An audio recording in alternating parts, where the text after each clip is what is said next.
Welcome to the Hospital Medicine Unplugged podcast. Today, we're undertaking a critical deep dive into a condition that, well, it lands squarely on the shoulders of us hospitalists and requires really intricate coordination across multiple specialties: the evidence-based management of osteomyelitis in hospitalized patients. Our mission today is to synthesize the current guidelines, thinking IDSA, AHRQ consensus statements with the recent literature.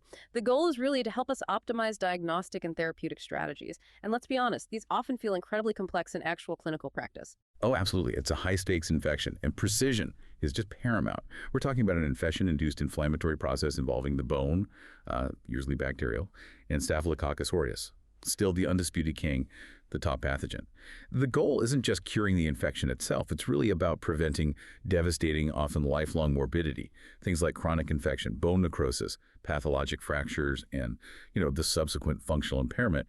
We have to interrupt that progression, right, from acute infection to a chronic state, especially when there's significant bone loss involved. And the challenge, it seems, is that the epidemiology is constantly shifting beneath our feet. Our sources are highlighting a notable evolution, particularly the increasing prevalence of community-acquired MRSA, MRSA, which complicates our empiric treatment choices right from the get-go, doesn't it? It really does. And beyond just the bugs, the patient population we're treating is also evolving, becoming more complex. Absolutely. The patient's risk profile now largely dictates our initial diagnostic and therapeutic focus. It's almost the first thing you assess. We have to immediately flag patients with diabetes mellitus and peripheral vascular insufficiency. That clinical pairing is, the classic setup for diabetic foot osteomyelitis, DFO, and DFO is just a major source of hospital morbidity, readmissions, everything. Right. And then you've got the direct inoculation risks. Patients coming in after significant trauma, especially open fractures, maybe recent orthopedic surgery, or the presence of prosthetic joints. Those immediately raise the differential for, common skin flora, sure, but also potential environmental contaminants depending on the injury. Precisely. And we really cannot overlook those systemic risk factors either, because they dramatically alter the potential microbiological landscape. Think about patients with a history of injection drug use, IVDU.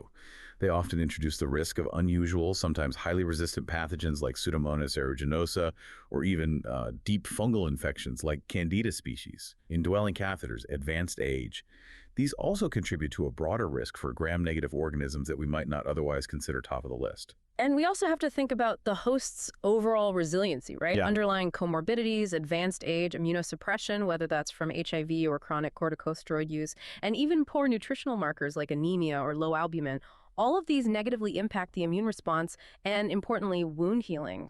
Definitely. And perhaps one of the most critical predictors we see in the hospital setting, something demanding immediate investigation, is a history of S. aureus bacteremia. If a patient comes in with S. aureus in their blood, the risk of metastatic seeding to the bone or joints, what we call a metastatic osteoarticular infection, is significantly elevated. It's quite high.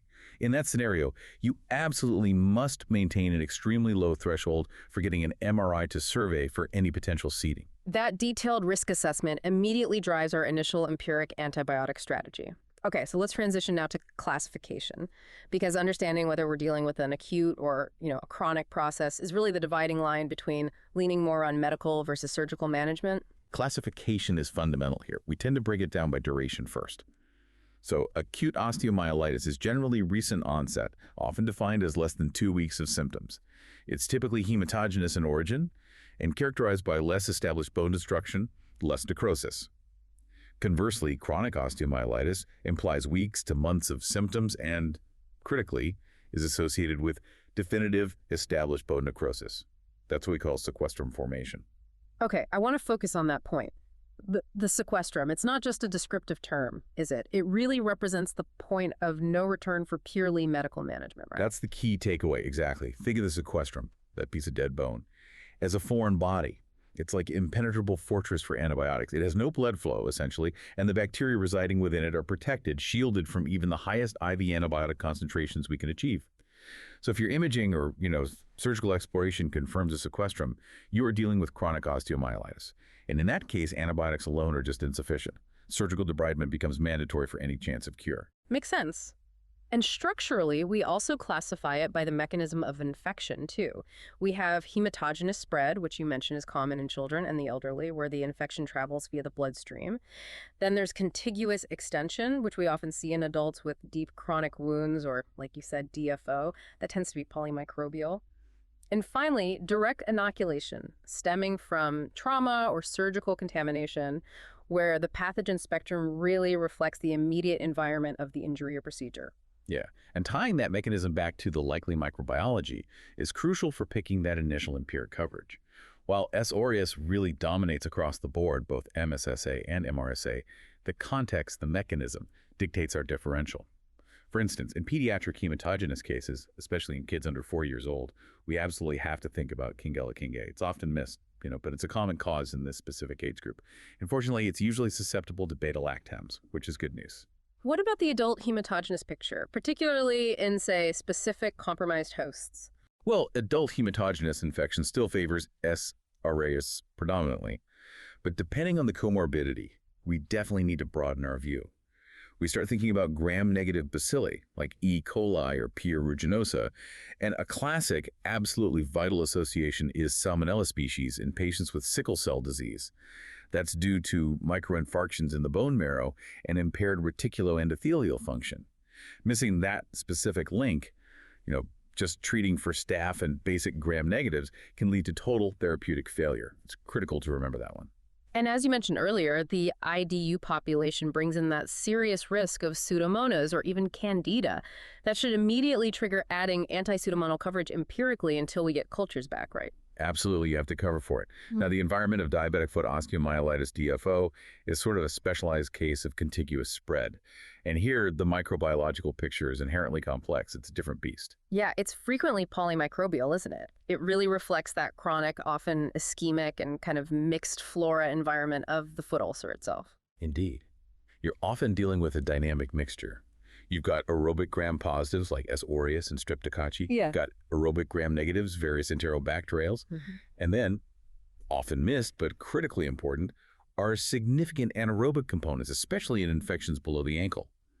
Therefore, appropriate empiric coverage has to address this wide spectrum. Unlike maybe a simpler acute hematogenous case, it needs broader coverage. Makes sense. And finally, vertebral osteomyelitis.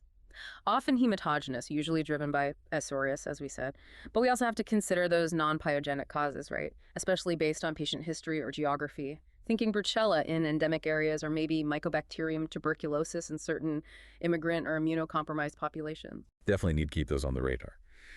Okay, so moving to the clinical picture. While we all learn the classic triad localized pain, swelling, warmth, erythema, we, as hospitalists, frequently manage these atypical presentations. In chronic cases or in DFO or in immunocompromised hosts, fever might be entirely absent. It's surprisingly common. So the lack of systemic symptoms should absolutely never prompt us to rule out the diagnosis prematurely. That makes the laboratory markers really essential, though primarily for monitoring treatment response, perhaps less for initial diagnosis. Elevated ESR and CRP, the erythrocyte sedimentation rate, and C-reactive protein, they're highly sensitive markers for inflammation, aren't they? Making them invaluable for tracking how the patient is doing on therapy. They are definitely our workhorses for monitoring. Highly sensitive, as you said, but very nonspecific, of course. Leukocytosis, interestingly, the white blood cell count, is far less sensitive. It's often absent, especially in chronic disease or sometimes in the elderly population whose immune response might be a bit blunted. You just don't see that high white count reliably. And specifically for vertebral osteomyelitis, the predominant symptom is often that severe, persistent back pain, which, can be really hard to distinguish from more common mechanical causes initially. But we have to be constantly vigilant for that immediate, dangerous complication, neurologic deficits. That's the absolute red flag. Any hint of motor weakness, numbness, loss of bowel or bladder function that immediately suggests involvement of the epidural space or direct spinal cord compression. And given that neurologic deficits can occur in, up to 38% of these vertebral cases, according to some studies, surveillance for even subtle changes is just paramount, because that mandates emergent surgical evaluation and potentially intervention. Okay, so once we suspect osteomyelitis based on that clinical presentation and maybe the inflammatory markers are up, the next major hurdle is confirming the diagnosis and, crucially, mapping the extent of the disease. This is where I sometimes see the most confusion on the hospital floor regarding, appropriate imaging choices and definitive sampling strategies. What is the clear, first-line gold standard imaging recommendation here?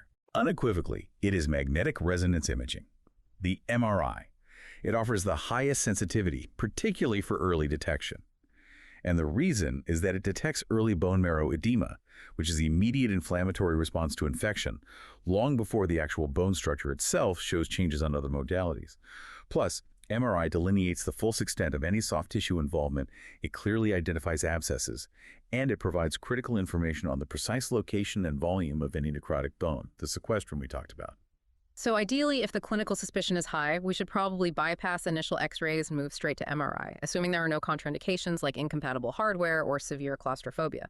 But practically speaking, in an acute setting, or if we have a patient with large metal implants, getting a timely MRI can sometimes be incredibly difficult, right? Logistics, availability. Does waiting for that MRI sacrifice crucial diagnostic time, or is something like a CT scan good enough in those situations? Yeah, that is the real clinical friction point, isn't it? Plain radiographs, x-rays, are useful primarily as an initial screen. They help rule out alternatives, fractures, maybe hardware failure, malignancy. But they are highly insensitive for early osteomyelitis. It often takes 2 weeks or even more for characteristic findings like periosteal reaction or bone destruction to show up. CT scans are definitely superior when MRI is contraindicated, say because of hardware artifact, or when we need to assess complex bony anatomy, like the spine or pelvis. CT provides phenomenal anatomical detail, no question, and it can certainly identify cortical destruction or larger abscesses. But it is still less sensitive than MRI for detecting that early marrow infection, that edema. So the general rule is, if you can get an MRI reasonably quickly, get the MRI. If you absolutely cannot, CT is the next best choice, but you have to realize its limitations, especially in missing the earliest stages of infection. Okay, understood. Now let's shift to the absolute mandate from the IDSA and ASM guidelines regarding definitive diagnosis, microbiological confirmation. This seems to be where clinical practice often diverges significantly from best practice recommendations. You're right, and the consensus is really firm on this. Definitive diagnosis requires bone sampling. We absolutely must obtain a bone biopsy, either image-guided by our interventional radiology colleagues or via open surgical sampling during debridement for both microbiologic culture and histopathologic evaluation. This dual requirement, culture and histology, is absolutely critical for confirming the diagnosis. You emphasize the mandate for bone biopsy, but look, every hospitalist has been there. We get a superficial wound swab or maybe a sinus tract culture back showing MRSA, and maybe the consulting surgeon says, okay, that's good enough, let's just treat based on that. Well, Why specifically does IDSA hammer home the biopsy requirement so strongly?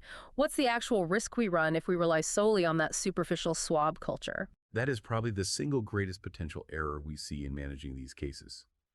Superficial swabs and sinus tract cultures are strongly discouraged because they correlate very poorly with the actual deep tissue pathogens causing the bone infection. The organisms recovered from those superficial samples are often just colonizing flora from the surrounding skin or the wound bed itself. They're not necessarily the true pathogen burrowed into the bone. So if you target your definitive long-term antibiotic therapy based solely on a superficial swab, you're highly likely to miss the real culprit. Maybe it's a deep-seated anaerobe in DFO, or an unexpected gram-negative rod, or even fungus. This leads directly to inappropriate therapy, treatment failure, and almost inevitably eventual recurrence. The bone biopsy confirms both the presence of the bug in the bone via culture and the characteristic histopathology of inflammation and infection in the bone tissue itself. It gives you diagnostic certainty. That makes the distinction crystal clear. We are treating the bone infection, not just the skin colonization. However, you hinted there's a small caveat regarding blood cultures in specific contexts, particularly with hematogenous infection. Correct. Blood cultures are absolutely essential in any patient where you suspect hematogenous spread or vertebral osteomyelitis. They should always be drawn, preferably before antibiotics if possible. Now, if those blood cultures come back positive for a highly likely pathogen, let's say Staphylococcus aureus or maybe Brucella in the right context, in a patient with classic imaging findings of vertebral osteomyelitis, that positive blood culture result may, in some cases, obviate the need for an immediate invasive tissue sampling procedure, like a CT-guided biopsy. You can often proceed with targeted IV therapy immediately based on the blood culture sensitivity, while perhaps planning for necessary source control evaluation or follow-up imaging later. But remember, the key point is, if the blood cultures are negative, which they often are, you still absolutely need that tissue sample for definitive diagnosis and targeted therapy. Got it. This leads us directly then into the core management principles, which really involve integrating antimicrobials with necessary source control. Prompt initiation of robust empiric therapy seems critical, especially in patients who are acutely ill or frankly septic. Absolutely. Our empiric regimen must be based entirely on those risk factors we hammered out earlier, and it must, without fail, cover MRSA right up front. In most U.S. hospitals, that means starting with vancomycin or maybe daptomycin initially, depending on local patterns and patient factors. Beyond just MRSA coverage, the regimen has to cover the other most likely organisms based on the suspected mechanism of infection, hematogenous, contiguous, etc. So we're tailoring that coverage very specifically then.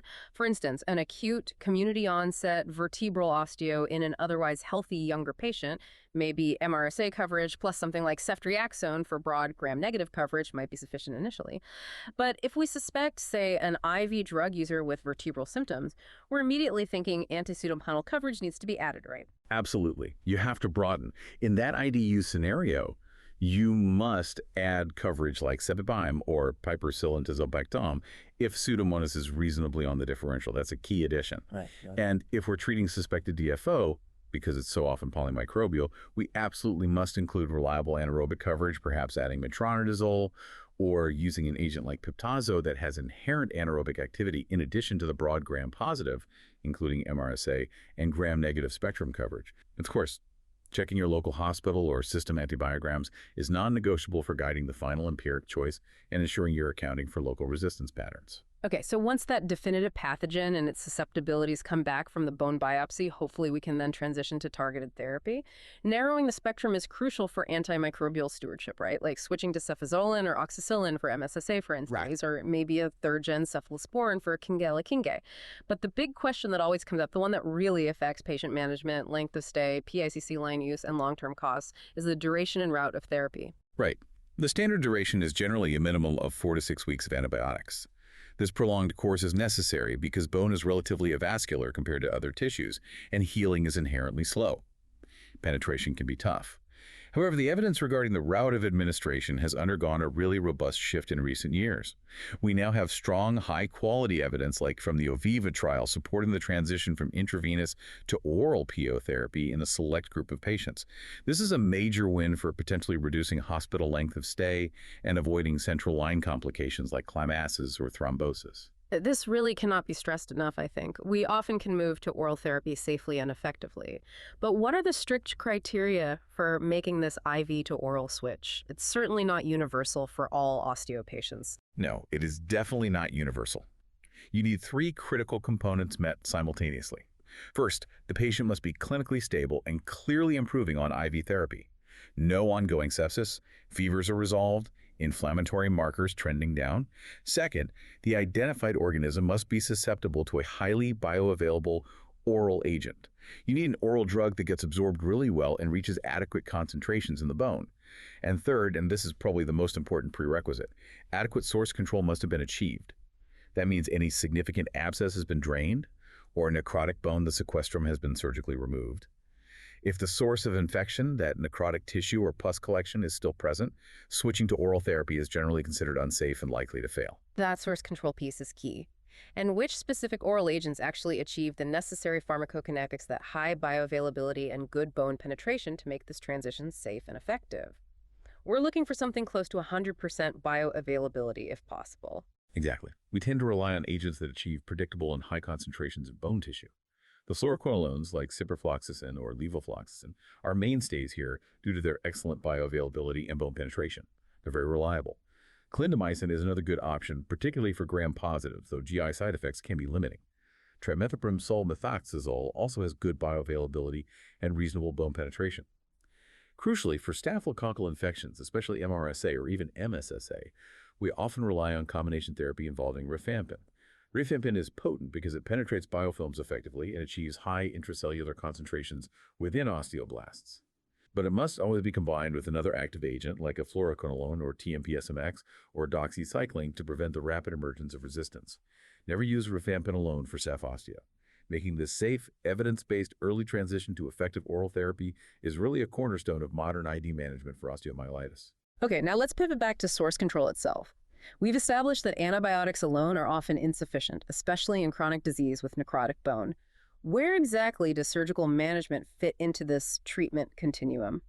Surgical debridement is absolutely critical in many cases. It's considered mandatory, really, in every case of established chronic osteomyelitis, or whenever significant complicating features like abscesses or that necrotic sequestrum are present on imaging or suspected clinically. Again, if that dead infected tissue is there, you simply cannot achieve a medical cure because the antibiotic cannot effectively reach the bacteria within that avascular zone.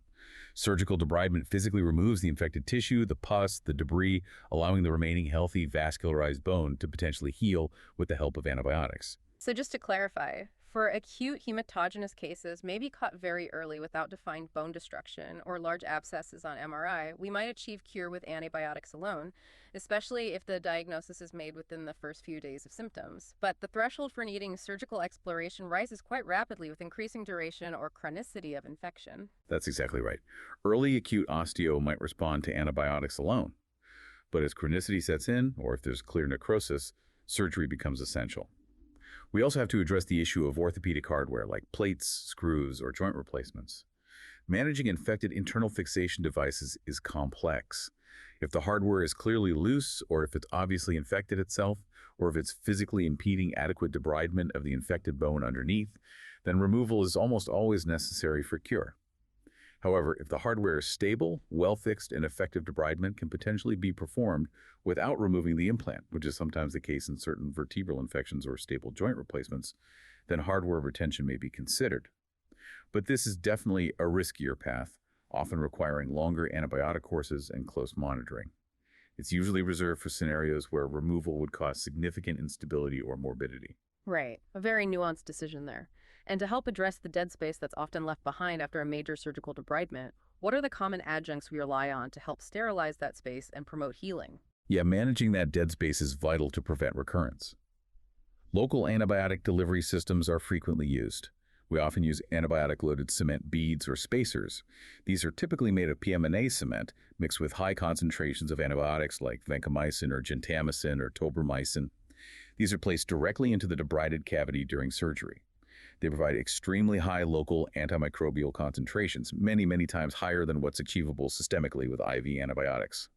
This helps sterilize the immediate area, prevent biofilm formation on the remaining bone surfaces, and sort of sets the stage for eventual soft tissue closure or maybe later bone grafting if needed. Okay, that makes sense. Let's dedicate some significant time now to those two special populations that, in my experience, frequently lead to readmissions and really high morbidity: diabetic foot osteomyelitis and vertebral osteomyelitis, starting with DFO. Ah yes, DFO. It's truly a triad of pathology, isn't it? You have contiguous spread of infection from those chronic foot ulcers. You have severely impaired perfusion because of underlying peripheral vascular disease, the angiopathy.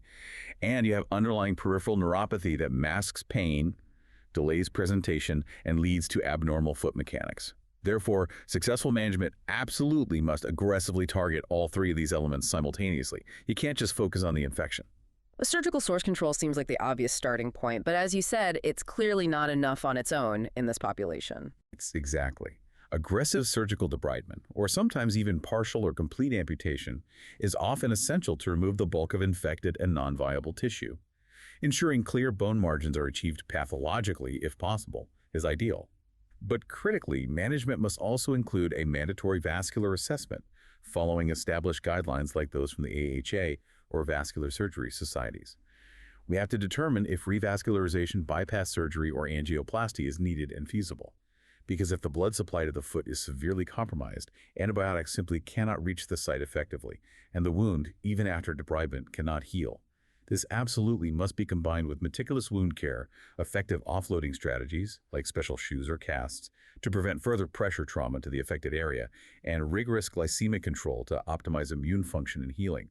It's a total package. And given that we know DFO is typically polymicrobial, we need that broad empiric coverage we discussed earlier. But what about the duration of targeted therapy after adequate surgical debridement or amputation?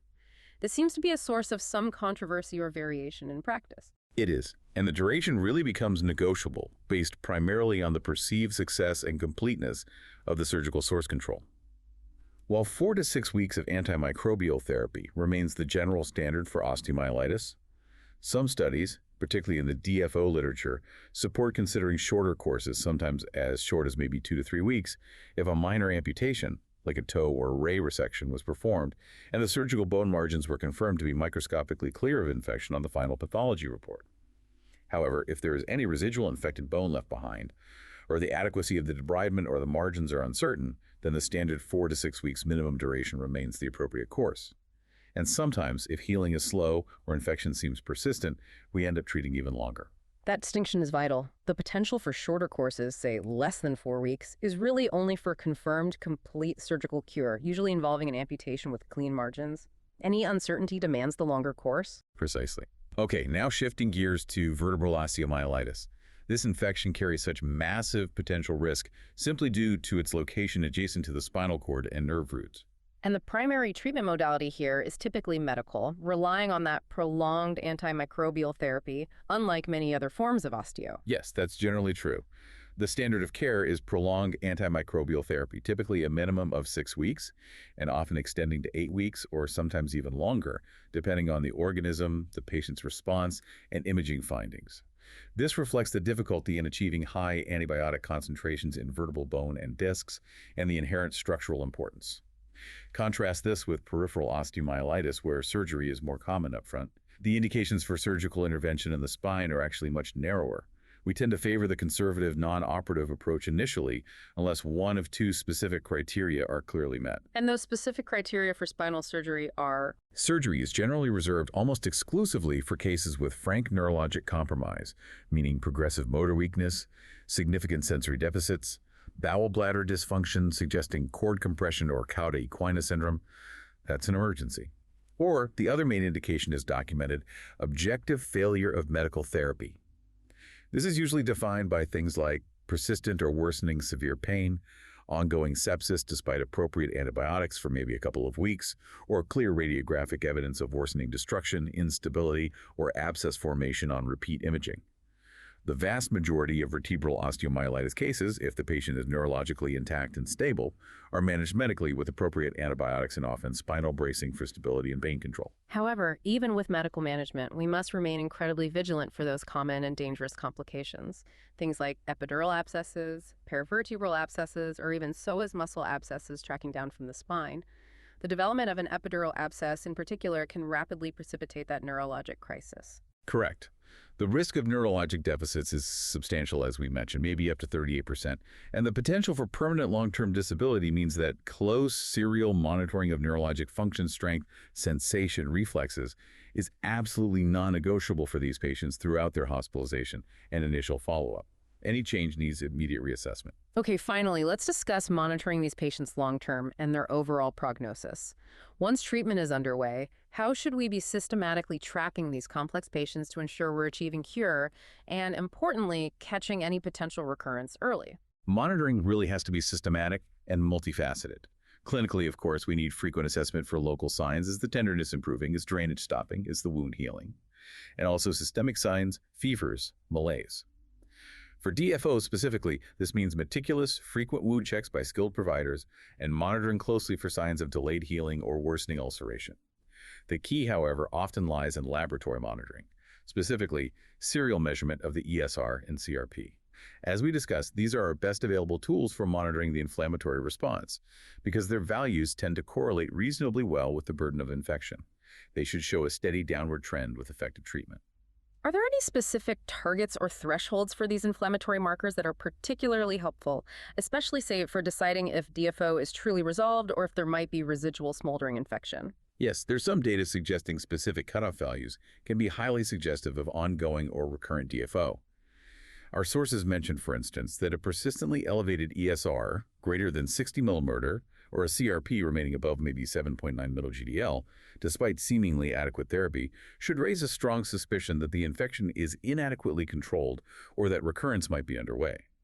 If these inflammatory markers plateau at a high level or start to rise again after an initial decrease, it strongly signals either inadequate source control, maybe a piece of sequestrum was missed, or perhaps development of resistance, or inappropriate antimicrobial therapy. We often use the normalization or near normalization of ESR-CRP, along with clinical resolution, to help define remission. And reflecting the difficulty of achieving definitive cure, particularly in complex cases, the recommended follow-up period is quite extended, isn't it? It really is. Yeah. The IDSA guidelines specifically recommend a minimum 6-month follow-up period after the completion of antibiotic therapy for DFO patients just to confirm true, durable remission. This extended surveillance is absolutely necessary given the documented high risk of recurrence in this population, and it really mandates continuous, collaborative, multidisciplinary care involving infectious diseases, podiatry or orthopedic surgery, vascular specialists if needed, endocrinology for diabetes management, and primary care. It takes a village. When we talk about the major complications, what is perhaps the most sobering reality we face, particularly in the diabetic foot population? It has to be the amputation risk. It is immense and truly tragic. Major amputation rates, meaning below knee or above knee amputations, in patients with DFO range widely in literature, but are often cited between 12% and maybe as high as 35%. And while amputation is often a necessary life or limb-saving measure for source control in severe cases, the literature interestingly suggests that the act of amputation itself does not necessarily improve long-term survival in this particularly vulnerable population, which really underscores that the poor overall outcome is often driven more by the severity of the underlying systemic illness, the advanced diabetes, the widespread vascular disease, the renal failure, rather than just the localized bone infection itself. So the high amputation rate is almost a marker of the severity of the underlying systemic comorbidities that allowed the DFO to develop and progress in the first place. Precisely. For vertebral osteomyelitis, the major long-term risks tend to revolve around chronic debilitating back pain, potential spinal instability requiring fusion later on, and of course the potentially permanent functional consequences of any neurologic deficits if they occur during the acute phase of the infection. Across all types of osteomyelitis populations, we consistently face high rates of recurrence, the risk of developing chronic draining sinuses, further bone necrosis, and the constant threat of readmission, often with increasingly multi-drug resistant organisms acquired during prior healthcare exposures. And how does that grim reality translate into the overall prognosis for these patients? Well, the prognosis is significantly worse, as you expect, in patients burdened by those heavy comorbidities we keep mentioning. Poorly controlled diabetes, significant peripheral vascular insufficiency, chronic kidney disease, and any form of immunocompromised status. These patients experience substantially higher rates of recurrence, higher rates of treatment failure requiring repeat surgeries or prolonged antibiotics, and ultimately require more extensive surgical interventions, including amputation more often. To mitigate these poor outcomes, the focus has to be absolutely meticulous on several fronts. Achieving early and accurate diagnosis, implementing aggressive and definitive surgical source control at the outset whenever indicated, and pursuing relentless optimization of all underlying comorbidities, especially glycemic control and vascular perfusion. Okay, that brings us nicely to our final key takeaways then for managing osteomyelitis based on the current evidence. It seems crystal clear. Management demands definitive microbiologic diagnosis, and that means getting a bone biopsy for culture and histology, not relying on superficial swabs. We absolutely must utilize MRI early and whenever possible as the gold standard imaging modality for delineating the extent of infection and detecting critical features like sequestrum or abscesses. Exactly. And critically, empiric antibiotic therapy must be prompt, it must be robust, and it absolutely has to cover MRSA plus other likely high-risk pathogens based specifically on the patient's individual risk profile and the suspected route of infection. And don't forget, surgical source control isn't optional. It is mandatory in established chronic disease or whenever there's significant necrotic bone or an undrained abscess present. Finally, we should leverage the strong evidence supporting that high-V to oral transition, but only in clinically stable patients who meet those strict criteria. Confirmed adequate source control and documented susceptibility of the pathogen to a highly bioavailable oral agent, Making that safe shift can significantly improve the patient experience, reduce hospital stay, and minimize the risks associated with prolonged IV access and central lines. Absolutely. Managing this complex infection effectively truly requires seamless integration and communication across medical teams, surgical teams, and infectious diseases specialists, ideally right from day one of the patient's admission. So, to leave our listeners with something to mull over, given the profoundly poor long-term prognosis we unfortunately still see in many patients with diabetic foot osteomyelitis, specifically thinking about those persistently high recurrence and amputation rates, what do you think is the optimal evidence-based role, if any, for some of the more advanced, often non-standard interventions? Things like hyperbaric oxygen therapy or maybe novel local antimicrobial delivery strategies beyond just beads? How do these fit in, especially when we assume that standard of care pillars like surgical source control and vascular revascularization have already been maximized? This seems like an area requiring continuous critical exploration of emerging literature as new treatment modalities potentially become available. That is the essential question, isn't it? It's the one that will and should continue to drive best practice research and innovation in how we manage this incredibly complex and challenging patient population going forward. Thank you for joining us for this deep dive into the evidence-based management of osteomyelitis.